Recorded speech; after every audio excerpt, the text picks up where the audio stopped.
Dernier exercice, encore des fonctions. Alors il y avait une petite erreur dans le sujet, en fait une faute de frappe tout simplement. Il manquait TH à 2 endroits. Mais évidemment, une fois que vous l'aviez détecté à un endroit, vous pouviez faire de même au deuxième. Donc je vais vous montrer comment on peut détecter ce souci. Et puis que finalement, même si on ne le détecte pas, c'est pas un problème. Enfin, en tout cas, dans cet exercice-là. Il peut y avoir d'autres fautes de coquilles plus importantes qui soient plus embêtantes. Alors, première question, étudier la parité de la fonction f. Donc là aussi, il y a une question d'ensemble de définition. Donc, f est défini, comme nous dit l'énoncé sur R étoile, qui est centré en 0. Ensuite, je me donne x appartenant à R étoile, et je vais calculer f de moins x, qui était donc moins x sh de 1 sur moins x. Par parité de la fonction sh, c'est donc moins x multiplié par moins sh de 1 sur x, puisque sh est impair, c'est-à-dire x sh de 1 sur x. Et donc on reconnaît ici f de x. Donc f est pair.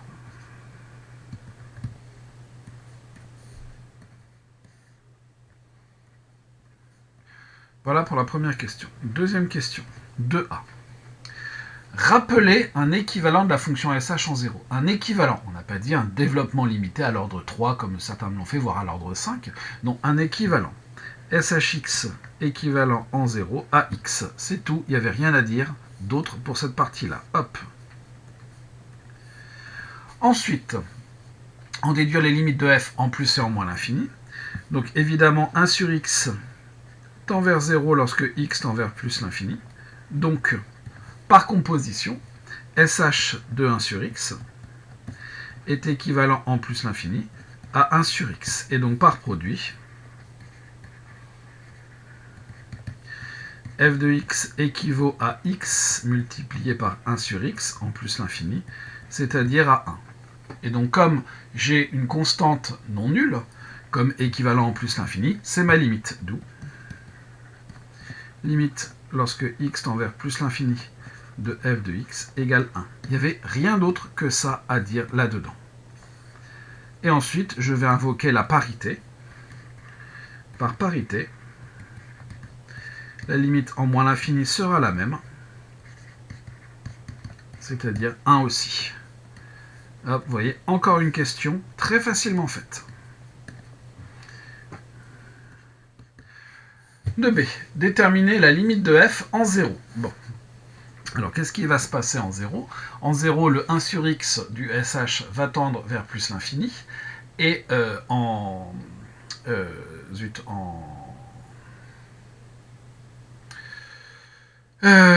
SH va tendre vers plus l'infini, donc, enfin, 1 sur x va tendre vers plus ou moins l'infini, SH va tendre vers plus l'infini, et en tout cas en plus l'infini, en 0 plus. Bon, je vais tout détailler parce que ça sera plus simple comme ça. Donc, posons U égale 1 sur x. Voilà. Donc, en plus l'infini, alors en 0 plus, je vais noter ça comme ça. On a donc U qui tend vers plus l'infini.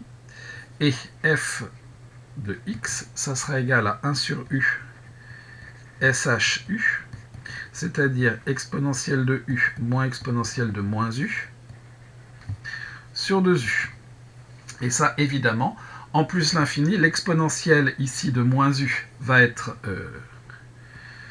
négligeable devant l'exponentielle de u, donc ça c'est équivalent en plus l'infini à exponentielle de u, 1 demi de exponentielle de u sur u, qui tend vers plus l'infini lorsque u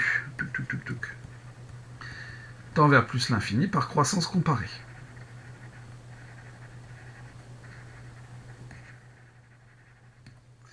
Et donc avec ça,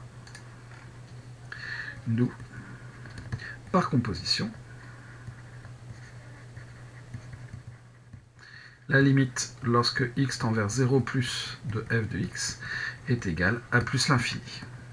Et là, j'ai terminé, pour ainsi dire, puisque je vais là aussi, bien sûr, évoquer la parité. Par parité, la limite lorsque x tend vers 0 moins de f de x est aussi égal à plus l'infini. Et donc si on veut, on peut dire qu'on a donc la limite lorsque x tend vers 0 de f de x égale plus l'infini. D'un côté ou de l'autre, c'est plus l'infini. Donc on a une seule limite. Question 3. Justifier que f est dérivable sur R étoile. Bon. La fonction qui a x associe 1 sur x est dérivable sur R étoile, c'est une fonction usuelle. La fonction qui a x associe shx est dérivable sur R.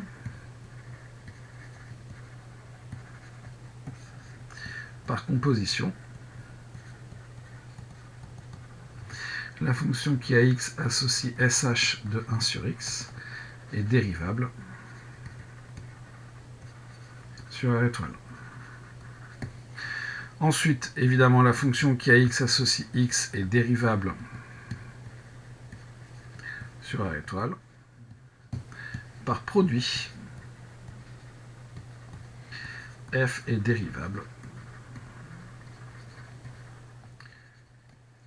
sur R étoile. Première partie réglée. Donc ça, j'insiste sur le fait que même si on ne vous le demande pas explicitement, il faut quand même le faire avant de dériver. Alors évidemment, comme dans l'exercice précédent, on vous dit de montrer que la fonction est C1. Si on a montré que la fonction est C1, c'est pas la peine de réexpliquer qu'elle est dérivable. Ensuite, on nous demande de calculer f' de x, et c'est là qu'il y a une faute de frappe dans l'énoncé. Néanmoins, on va commencer notre dérivée classiquement. Soit x appartenant à R étoile, on a f' de x, qui est égal à 1 fois sh de 1 sur x, plus x multiplié par la dérivée de sh de x, c'est-à-dire moins 1 sur x carré, qui est la dérivée de 1 sur x, multiplié par la dérivée de sh, qui est ch, que j'évalue en 1 sur x. C'est-à-dire que l'on va avoir sh de 1 sur x, moins 1 sur x, ch de 1 sur x. Et effectivement, là on se rend compte que ce n'est pas tout à fait la même chose que dans l'énoncé. Cela étant, dans l'énoncé, on voit qu'il y a le ch de 1 sur x en facteur. Donc on peut mettre le ch de 1 sur x en facteur et regarder ce qu'il va manquer. Sinon, on laisse notre dérivée comme ça, et c'est tout, c'est terminé. Et on l'utilise par la suite, ça marchera très bien. Mais je vais mettre, moi, ch de 1 sur x en facteur, donc j'ai sh ici de 1 sur x, divisé par ch de 1 sur x, moins 1 sur x, ch de 1 sur x. C'est-à-dire que je reconnais du th de 1 sur x, moins 1 sur x, multiplié par ch de 1 sur x. Et là, on se rend compte qu'en fait, par rapport à l'énoncé, il manque le t, le h. Donc c'est aussi simple que ça. D'où, pour tout x appartenant à R étoile, f' de x est égal à th de 1 sur x moins 1 sur x, ch de 1 sur x. Évidemment, une fois qu'on a ça, la question d'après, où il y avait exactement la même faute de frappe, c'est lié à un problème de code LaTeX. Montrer que pour tout grand x appartenant à R plus étoile, évidemment il manque la même chose, donc th de x inférieur à x. Bon. Ici, je vais me donner x appartenant à R étoile, th, montrons que thx est strictement plus petit que x. Bon. Qu'est-ce que c'est que thx? Thx, c'est shx sur... c'est shx divisé par chx. Bon. Et là, j'ai pas énormément de possibilités pour faire ça. Le problème de th, c'est qu'on va pouvoir l'exprimer sans trop de difficulté avec des exponentielles, mais ici, j'aurai un mélange exponentiel à gauche et x à droite. Donc, je vais avoir beaucoup de difficultés à résoudre directement cette équation. Donc ce qu'on va faire, c'est qu'on va étudier la fonction qui a x associe thx moins x. Étudions, alors ici c'était R plus étoile, sur R plus étoile, la fonction qui a x associe thx moins x, tout simplement. Je vais juste étudier cette fonction. Évidemment, cette fonction, que je vais appeler phi par exemple, phi est dérivable sur R plus étoile, parce que th l'est et x aussi.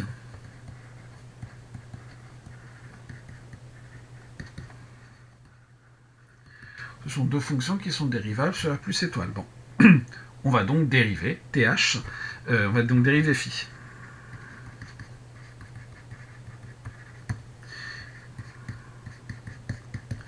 Et donc là, il me faut la dérivée de th. Donc soit je la connais, et je l'utilise directement, soit je ne la connais pas, et je vais la trouver avec du ch et du sh, puisque th, ça n'est jamais que ch sur sh.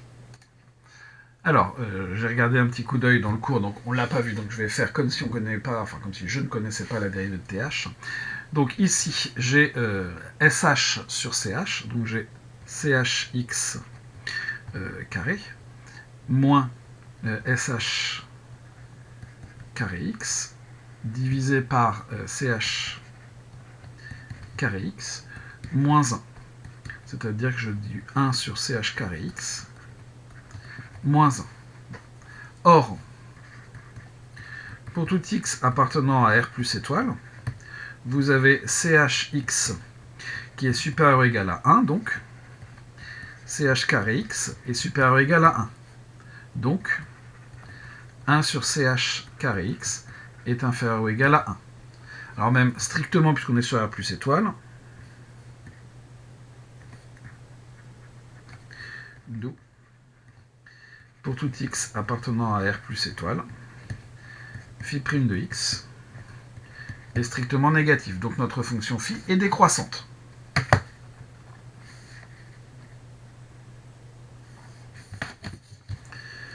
Un petit tableau de variation, x, 0, plus l'infini, phi' de x.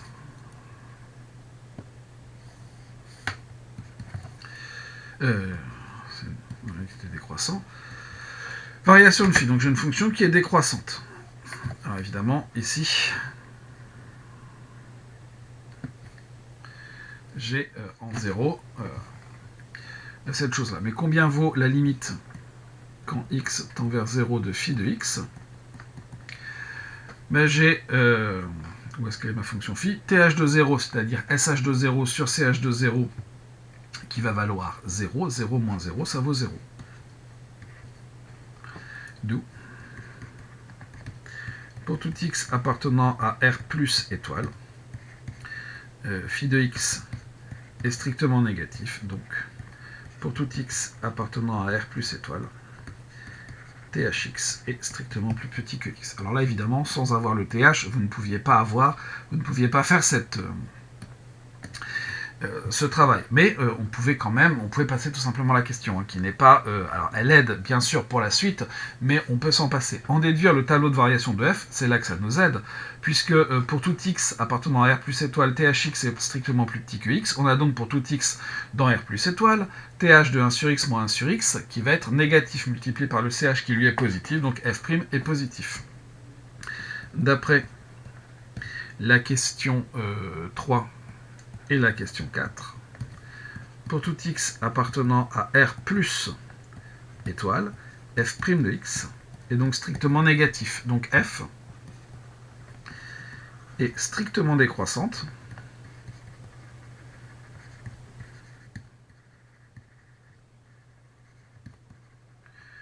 sur R plus étoile. Par parité, elle est strictement croissante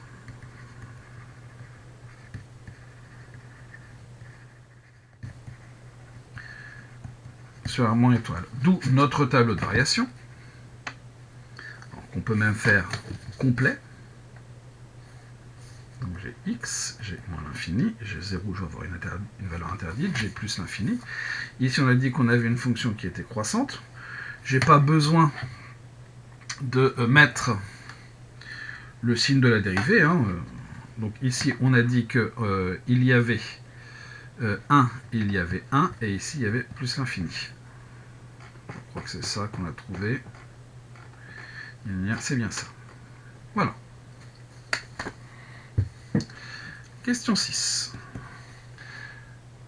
Donnez le développement limité à l'ordre 4 de la fonction qui à x associe shx sur x. Pour avoir un développement limité à l'ordre 4 de ce quotient, il va falloir que je développe le sh, le sinus hyperbolique, à l'ordre 5. shx. sh, c'est la partie impaire de l'exponentielle. Donc je vais avoir ici la partie impaire du développement limité de l'exponentielle. J'ai donc du x plus x cube sur 6 plus x5 sur factoriel 5, c'est-à-dire 120, plus un petit o de x à la puissance 5. Et ça, c'est quelque chose en 0. D'où, à l'ordre 4, shx sur x égale en 0, x sur x qui va me faire 1, plus x carré sur 6, plus x4 sur 120, plus un petit o de x à la puissance 4. Voilà mon développement limité, tout simple. Zéro difficulté à partir du moment où je connais le développement limité de SH. Et si je ne connais pas le développement limité de SH, on peut le retrouver facilement avec le développement limité de l'exponentielle. Question 7. En déduire qu'au voisinage de plus l'infini, f admet un développement de la forme machin. Bon. Donc, soit g de x, la fonction qui est égale à f de 1 sur x. Voilà. Donc, en 0, qu'est-ce que l'on a? On a g de x qui est égal en 0 à, d'après ce qui est ici, 1 plus, alors, ça va être ça, mais f de 1 sur x, c'est-à-dire du 1 sur x sh de x, c'est-à-dire à 1 plus x carré sur 6 plus x4 sur 120 plus un petit o de x puissance 4. Et donc en plus l'infini,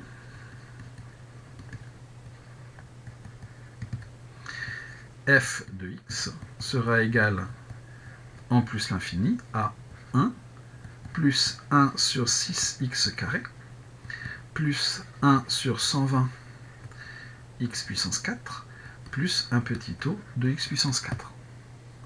Donc on a donc, je le préciserai après, en moins l'infini, eh bien f de moins x est égal en moins l'infini à 1 plus 1 sur 6x carré plus 1 sur 120 x puissance 4 plus un petit o de x puissance 4 car moins x tend vers plus l'infini. Donc je réutilise le développement limité du dessus. Par parité, vous avez f de x qui est égal à f de moins x, qui sera donc égal en moins l'infini à 1 plus 1 sur 6x carré. On retrouve le même développement limité, plus un petit o de x puissance 4. Et donc, conclusion de tout ça, f de x en plus ou moins l'infini, c'est 1 plus 1 sur 6x carré plus 1 sur 120 x puissance 4 plus un petit o de x puissance 4. Donc on a A0 qui vaut 1, A1 qui vaut 0, A2 qui vaut 1 sixième, A3 qui vaut 0 et A4 qui vaut 1 sur 120.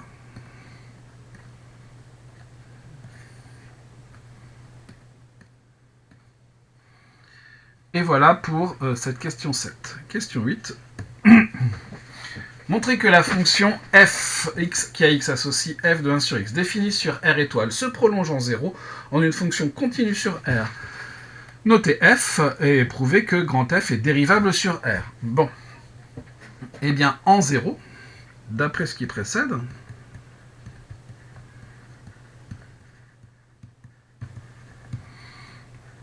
g de x égale f de 1 sur x est égal en 0 à, eh bien, 1 plus 6x carré plus 120 x4 plus un petit o de x puissance 4. G, qui est la fonction qui nous intéresse, admet un développement limité à l'ordre 1 en 0, G, est donc prolongeable par continuité en 0 en posant G de 0 égale le premier coefficient qui vaut ici 1. J'ai marqué 6, mais c'est 1 sixième. Et ici, c'est 1 120e. De plus, G admet un DL à l'ordre 1 en 0. Le prolongement est donc dérivable en 0. Donc la fonction qui a x associe f de 1 sur x est dérivable sur R étoile et se prolonge en une fonction dérivable en 0, donc sur R dans sa globalité. Simplement avec le développement limité. Je vous rappelle que quand on a un développement limité à l'ordre n, on ne peut pas dire que la fonction est de classe Cn au voisinage du point qui nous intéresse, sauf dans le cas des petites valeurs. Un développement limité à l'ordre 0, c'est de la continuité ou du prolongement par continuité. Un développement limité à l'ordre 1, c'est de la dérivabilité pour la fonction ou pour son prolongement, suivant le cas dans lequel on est. Et voilà pour la première partie. On va faire une nouvelle page pour la partie 2. La partie 2, c'est une équation différentielle. Bon. Résoudre sur R plus étoile l'équation différentielle E. Donc sur R étoile, sur R plus étoile, l'équation E est équivalente à y' plus 1 sur x, y égale chx sur x. Attention, quand on divise tout, y compris le second membre. Il y a eu beaucoup d'erreurs à ce niveau-là. Ensuite, l'équation homogène associée.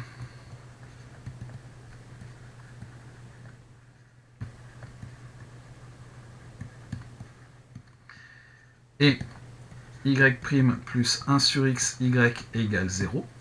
La fonction qui a x associe qui associe, je vais aller un peu trop vite, ln de valeur absolue de x, qui ici vaut ln de x, est une primitive sur R plus étoile de y' plus 1 de la fonction qui a x associe 1 sur x, donc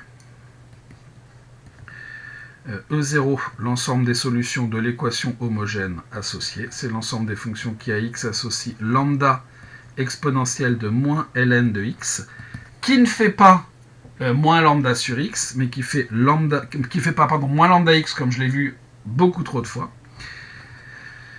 Donc lambda sur x, lambda appartenant à R, et l'ensemble des solutions, alors c'est pas E0, c'est S0, et l'ensemble des solutions de l'équation homogène.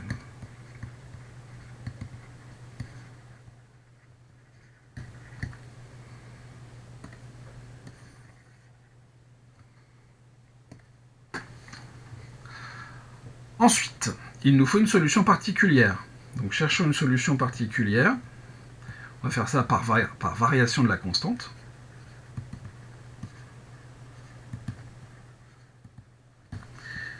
Sous la forme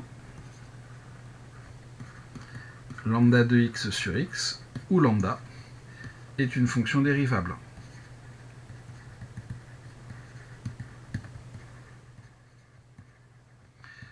Sur R plus étoile.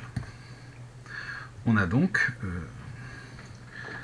sous la forme f de x égale f' de x. Donc je dérive, je vais avoir du lambda' de x multiplié par x, moins une fois lambda de x, sur x carré.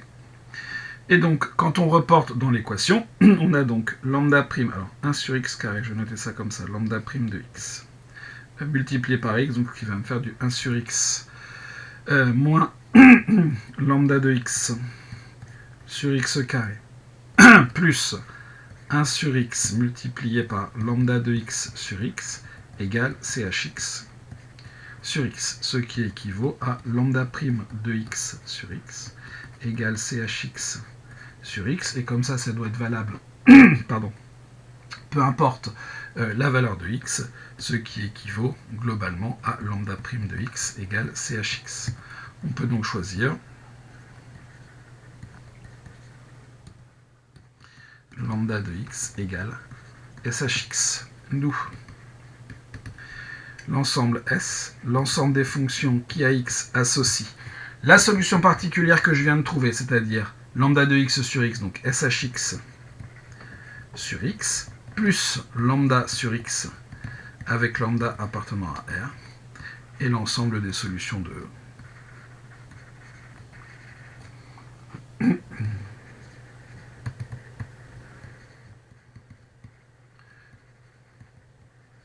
Sur R plus étoile.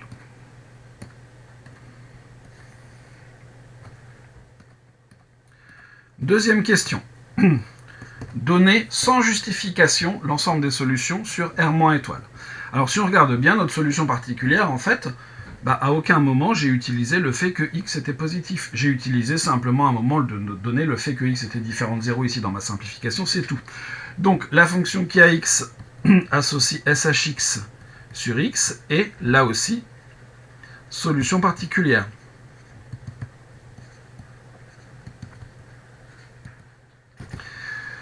Qu'est-ce qui pourrait changer? Donc c'est nos solutions homogènes. Donc j'ai toujours du ln de valeur absolue de x, qui ici serait ln de moins x. Bon. Ln de moins x, pas de problème. Quand je vais faire mes choses ici, je vais avoir donc exponentielle de moins ln de moins x, qui va me donner du lambda sur moins x. Donc soit je garde ça, donc je vais avoir du moins lambda sur x, pas de problème, ça marche très bien. Ou alors on se dit que comme lambda est une constante réelle quelconque, et bien en fait, le fait qu'il y ait un moins devant ou pas ne va rien changer. Donc S, alors je vais l'appeler ici S1, S2, ça sera l'ensemble des fonctions qui à x associe shx sur x, donc ici c'est les fonctions qui sont de R plus étoile dans R, et ici c'est les fonctions qui seront de R moins étoile dans R. Elles vont s'exprimer de la même façon, mais ce sont des fonctions différentes puisqu'elles n'ont pas le même ensemble de définitions. Plus lambda sur x avec lambda appartenant à R. Voilà, pas besoin de faire plus, on nous dit sans justification. Bon, évidemment, moi je vous ai quand même donné quelques explications, mais sans justification. Question 3. Montrer que la fonction grand F définie A, ça me fait penser que je l'ai appelé G, mais ici, hop, j'aurais dû l'appeler grand F.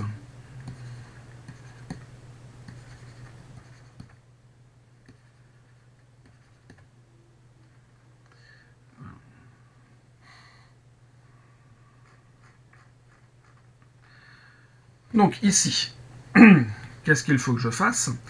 Une fonction, une solution de E sur R doit être solution sur R plus étoile et sur R moins étoile, et évidemment, au minimum, continue en 0. Si je veux la continuité en 0, donc soit lambda appartenant à R, la limite lorsque x tend vers 0 plus de shx sur x plus lambda sur x va être égale à plus ou moins l'infini si jamais lambda est différent de 0. Pourquoi? Parce que le shx sur x, lui, va tendre vers 1. On l'a déjà étudié dans la première partie. Et dans la deuxième partie, le lambda sur x, lui, va tendre vers plus ou moins l'infini. Ça va dépendre du signe de lambda. Pour que la limite en 0 soit finie, il faut, et il suffit, alors, il suffit, oui, que lambda soit égal à 0. Bon. Donc finalement, la fonction qui a x associe shx sur x, donc la fonction grand F en fait, hein. Et la seule fonction qui est continue sur R, solution de E sur R- étoile et R plus étoile. Comme elle est dérivable en 0,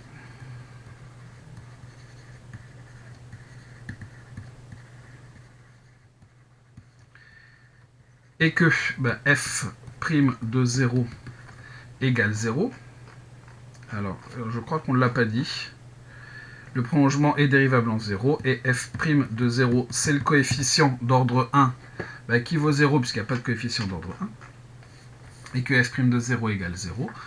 On a donc, alors même comme il y avait le x devant, on n'a même pas besoin de ça. Comme elle est dérivable en 0 et que l'équation est vérifiée en 0,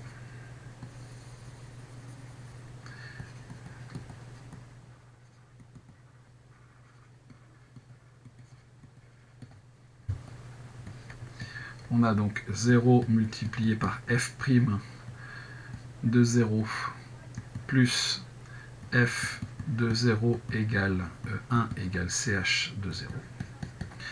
Alors, grand F est l'unique solution de E sur R.